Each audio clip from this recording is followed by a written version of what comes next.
I wrote the book, Rethink Your Self, with a few people in mind. It always helps me to actually have people in mind as I'm writing. On the one hand, I have the college student in mind who is towards the end of their college education, getting ready to look for a career, to kind of start their life post their education, who knows that some big decisions are coming up and really they don't want to botch it, right? And they've grown up all their life hearing the common sense wisdom of the world, the whole, you can change the world, be true to yourself, you do you, you're enough, you're going to make it, all of that kind of stuff.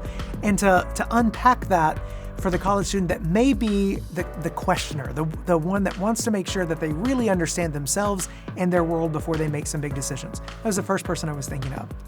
The second person I was thinking of was the person in their 20s or 30s who is not religious, doesn't have a church background, but is a questioner, a thinker about, likes to poke holes in some of the common sense wisdom of the world, and is thinking through things in such a way that they'd be interested in hearing what would the ancient wisdom of the Bible, if we brought that to bear on today's world and on some of the things that we just take for granted that we believe, what would that look like? People who'd be open to hearing an ancient perspective on life and the purpose of life. That was the second person. And then the third person I thought of was someone in their 40s or 50s maybe who had, they've made some big life decisions and things haven't turned out the way that they thought, and may feel a little bit of disillusionment. Maybe they've been in church, maybe they haven't, maybe they're religious, maybe they're not, but they've gone through life, they've really followed a lot of the common sense slogans of the day, they've chased their own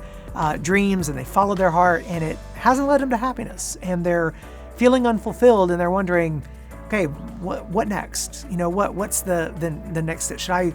Should I be rethinking some of the ways I've lived and the ways I've thought about things? So I had those three people. What I imagined was every time I sat down to write, that I'm at a table with those three individuals and we're just talking. And I, in conversations that I've had with people like that, I hear a lot of questions and assumptions and worries and fears and anxieties. And I wanted to speak to all of those in a way that would bring the Bible's wisdom to bear on how we view ourselves and how we view the purpose of life.